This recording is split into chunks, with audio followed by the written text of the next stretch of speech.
안녕하세요. 몰리와 파워부동산의 준입니다. 오늘은 우리 일상생활에서 흔히 그리고 가장 많이 접할 수 있는 가압류와 가처분에 대해서 우리 몰리와 함께 알아보도록 하겠습니다. 그럼 시작하겠습니다. 사실 가압류와 가처분은 청구권이라는 개념이 합해지면 상당히 어려운 개념으로 2박 3일은 충분히 걸릴 것 같습니다. 하지만 이론적인 부분은 오늘 하지 않고 우리 일상생활에서 흔히 접할 수 있는 가압류와 가처분에 대해서 간략하고 그리고 상세하게 설명을 드리도록 하겠습니다.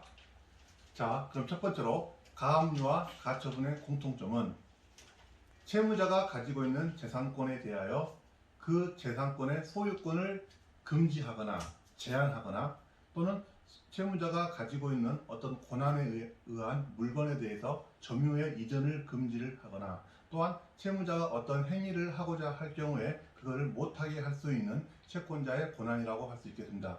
이 권한은 채권자가 마음대로 사용할 수는 없고 법원에 대하여 가압류와 가처분의 처분을 요청을 할 수 있는 것입니다. 이게 가압류와 가처분의 공통점이라고 할 수 있습니다. 자, 그러면 가압류와 가처분의 차이에 대해서 말씀을 드리겠습니다. 가압류는 가장 쉽게 말씀을 드리면은 채권자가 채무자에 대해서 가지고 있는 채권을 금전으로 평가하거나 환가할 수 있을 경우에 채무자의 권리에 대해서 채권자가 그 권리를 행사를 방해하거나 금지하거나 제한할 수 있는 그러한 청구권을 가압류 청구권이라고 합니다. 다시 말해서 가장 흔한 예가 채권자의 채권에 의해서 채무자가 가지고 있는 아파트에 대해서 가압류를 할 수 있는 것입니다. 즉, 채권자가 채무자에 대해서 받을 돈이 있을 경우에 채무자가 상환하지 않을 경우에 채무자 소유의 아파트에 대해서 채권자가 채무자에게 가지고 있는 채권에 의해서 법원에 청구를 하여 채무자의 아파트에 가압류를 할 수 있는 것입니다. 두 번째 예로서는 채권자가 채무자에 대해서 가지고 있는 금전채권에 기해서 채무자가 제3채무자, 즉 회사에 대해서 가지고 있는 급여채권을 채권자는 자신의 채권에 기해서 가압류를 할 수 있는 경우입니다.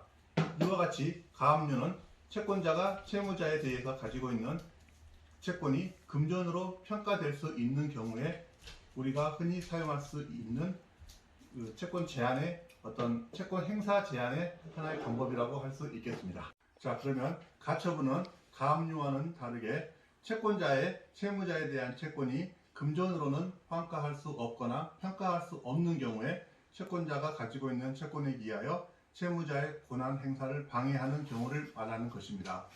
자, 그러면은 채권자의 채권이 채무자의 채권 행사에 대해서 방해할 수 있는 경우라고 하는 경우는 특히 예를 들면은 채무자가 어느 회사의 대표이사로 취임할 수 있는 권한을 가지고 있을 때 채권자가 그 채무자의 대표이사 취임에 대해서 그걸 제한하거나 방해할 수 있는 채권을 가지고 있다라고 가정을 했을 경우에는 그 채권자의 채권에 기해서 법원에 청구를 해서 채무자의 대표이사 취임 금지 가처분을 법원에 청구할 수 있는 경우입니다. 또 두 번째로는 매도인과 매수인 간의 정상적인 매매에 기해서 현재 소유권이 매수인으로 넘어가 있는 상태에 후에 알고 봤더니 매도인과 매수인의 계약 관계가 어떤 무효의 원인이 있을 경우에 현재 소유권자인 매수인을 상대로 매도인이 그 매수인이 소유권을 팔지 못하도록 소유권 이전 등기 청구권에 대해서 가등기를 한다든지 또는 어떤 집회를 할 수 있는 권한을 가지고 있는 어떤 집단에 대해서 그 집회를 금지할 수 있는 권한을 가지고 있는 채권자들이 법원에 청구를 하여 집회 금지 가처분을 할 수 있는 경우와 같이 어떤 채권자가 채무자에 대해서 가지고 있는 권한이 돈으로는 환가할 수 없고 평가할 수 없는 경우에는 가압류가 아닌 가처분의 권한 행사를 하게 되는 것입니다. 자, 그러면 종합적으로 정리를 해보겠습니다. 가압류와 가처분을 구별하는 가장 큰 방법 그리고 가장 쉬운 방법은 채권자가 채무자에 대해서 가지고 있는 채권의 성질에 따라서 그 두 가지를 구별할 수가 있는 것입니다. 사실 우리 민법에서는 채권을 하는 채권과 주는 채권으로 나눠볼 수가 있습니다. 하는 채권은 행동을 하는이라는 말의 줄임말이며 주는 채권은 돈을 주는 채권입니다. 따라서 하는 채권 같은 경우는 그 하는 행동을 돈으로 평가할 수 없기 때문에 가처분으로 이어질 수 있고, 주는 채권은 돈을 주는 거기 때문에 돈으로 환가할 수 있는 경우이기 때문에 가압류로 연결되는 경우가 대부분입니다. 이런 식으로 가압류와 가처분을 구분을 하게 되면 유튜브나 네이버나 책을 읽어볼 경우에는 큰 도움이 될 것이라고 확신합니다.